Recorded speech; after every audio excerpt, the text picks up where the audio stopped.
Guys, welcome to my channel.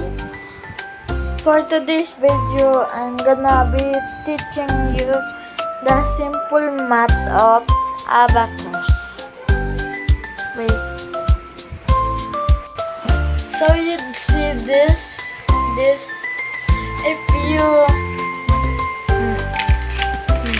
I'm gonna teach you today how to use an abacus. Look at this.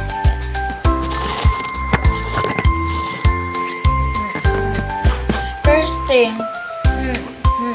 if you're in a condition that you need to count for your kids, it's by this guys. I'm gonna give you an example.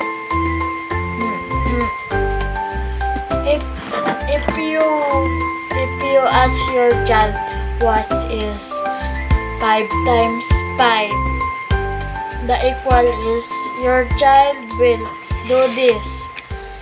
He will pick out 5 and 5 in the bottom one and keep repeating until it is and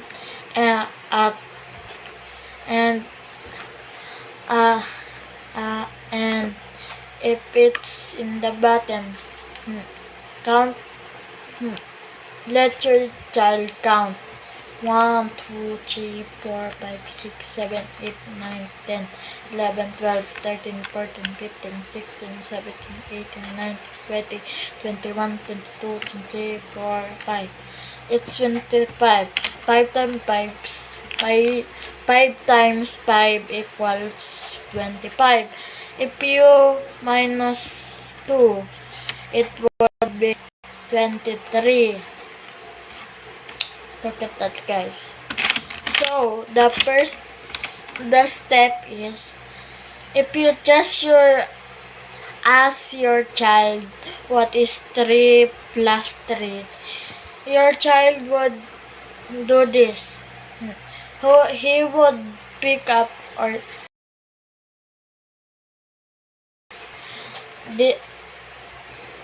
pick up 3 of this thingy, and you're gonna like this. You're gonna push it and another one. 3 plus 3 is equal to 6, and that's it. Thank you for watching, guys. Bye bye.